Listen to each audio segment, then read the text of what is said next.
I'm sorry to burst your bubble, but there is no one thing to do to successfully grow a marketing consulting business.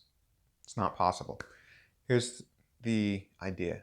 There are many people out there, many online businesses that tell you, I have the process for you to get 10, 20, 30, 40 new clients a month, a week, a day, whatever it is that they claim.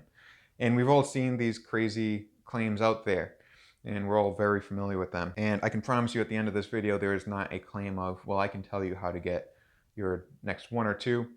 It is just a way to clarify what you really have to look at.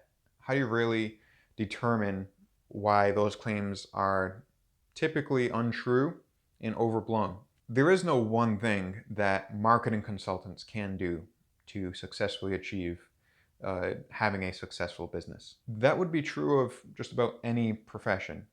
If it's a profession where you're operating on a solo basis, if it's an entrepreneurial pursuit where you're starting out just hitting the ground running, bootstrapping the operation. When it's just you, or pretty much just you, if you're running a marketing agency and have a small team, it is still not the case where you can find that one thing that'll work for everyone. Now, the issue there is that it assumes a couple things. Assuming that there is this one thing that will work for everyone assumes that it's something that will work for all despite different industries, different niches, different service offerings, different pricing, different sales skills, different markets, an endless list of the variables in a business. It assumes that everyone has the talent to execute effectively. And any marketing strategy that is dumbed down so much that anyone can do it probably isn't that good of a marketing strategy. And to say that anyone can implement this also assumes that there's no talent that really goes into marketing. Marketing at its core, as you know, is about how you communicate. It's about the product, the price, the promotion, the placement, how you get it out there. Marketing is too big of a subject to say that all you have to do is follow X, Y, and Z and you'll be fine. You'll be generating the 100 new clients overnight as well. It assumes that everyone can mindlessly follow the step-by-step process, and as much as that should be true, it isn't. Realistically, we have our own interests and desires and paths that we want to go down. So to say that we're going to follow everything perfectly, it's going to work regardless of our skill level, it's going to work regardless of our market and what we do, that's a tough sell for me. And I think on top of all of that, typically those promises that are made of those unbelievable claims, they're short-sighted. The tactics that they employ are short-sighted. And we're in a game where as a consultant, you need to show your credibility, your expertise, and that is what brings clients in. It isn't the magic ad that you put out there. It isn't the SEO trick that you implement. It is sharing your expertise, contributing to the market. And that brings people to you. Nobody responds to those spam emails about SEO services that are offered, right? There's a couple people that are tricked into it, but no one respects the consultant that sends those spammy messages out.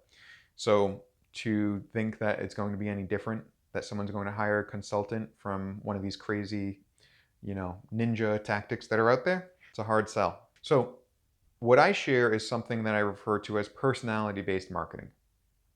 And personality-based marketing is based on the idea that everyone needs to market in a way that is aligned to their own personality. And there's a science to that. There's a way to determine what that marketing method is. But the basis of it is that we need to do marketing that is consistent. You should be teaching your clients that effective marketing is also consistent marketing. It isn't something that we set up for a week and we have it run and that's it.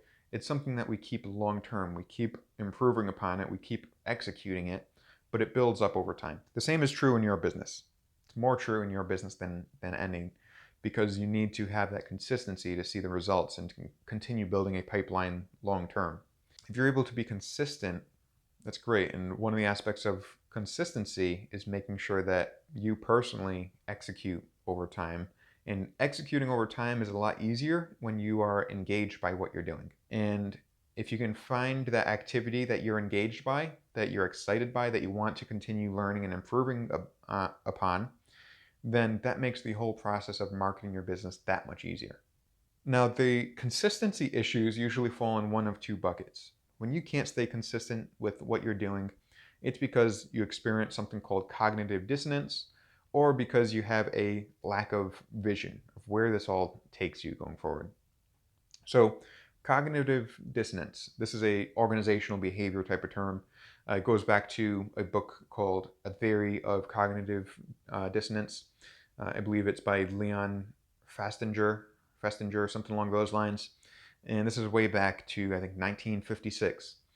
And he explains pretty clearly what cognitive dissonance is, but in short, it's when your actions don't align to your beliefs. When you're doing something that inside you just don't feel right about. And oftentimes, that one tactic that you need to employ is something that leads you towards feeling that cognitive dissonance. When you are out there spamming people and sending out those automated messages in mass and thousands a day go out there, you might get some responses.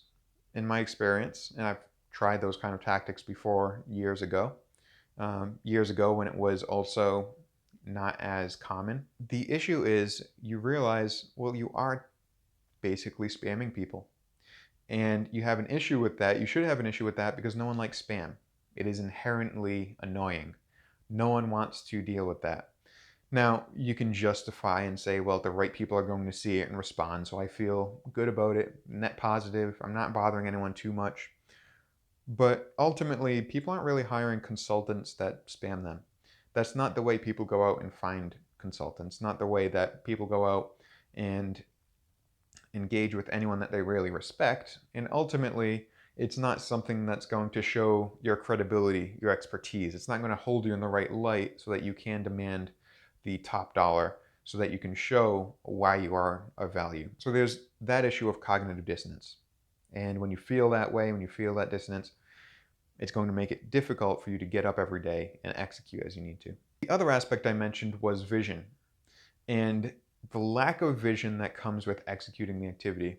So that one is a little bit different, but what we're essentially looking at is the questions of, all right, well, if I implement this, what if it works? What if it really works? And that's a reason people stop being consistent, because they're worried about the success of it.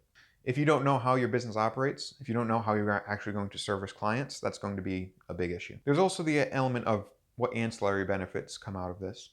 So if I'm executing marketing that is also providing some ancillary benefits, some extra added benefits, typically to me specifically, if I'm developing a skill in that process, not the skill of spamming, but a real skill, a talent, then that makes it easier to say, all right, I'm getting something out of this immediately, essentially, and it's something that I can continue to work upon, and I improve myself, I improve the product of what I'm doing, the activity, and I'm generating business. The final piece I alluded to in the beginning, but it's a question of how does this activity contribute to the market, to my audience?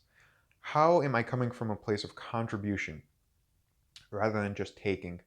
And when you can be a contributor, when you can give something to the market and the activities that you execute, you're coming from a place of value.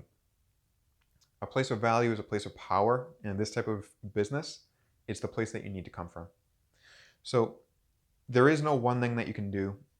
There is a marketing activity out there, or a couple of activities out there that fit your personality, and when they are personality based, they're easier for you to execute on consistently, to improve upon, to become an expert in executing. The consistency is probably because you feel that cognitive dissonance with executing the activity, or the lack of vision, or both, with a vision of what happens when this works, if it does bring in clients, what else do I get out of it by executing? How does it actually contribute to the market? And if you can solve that equation, if you can understand that concept, that is how you execute marketing as a consultant that you can be consistent with. That's how you execute marketing as a consultant that you can continue on, enjoy, be engaged in, be energized by. And that's what you need to figure out that's what you need to understand.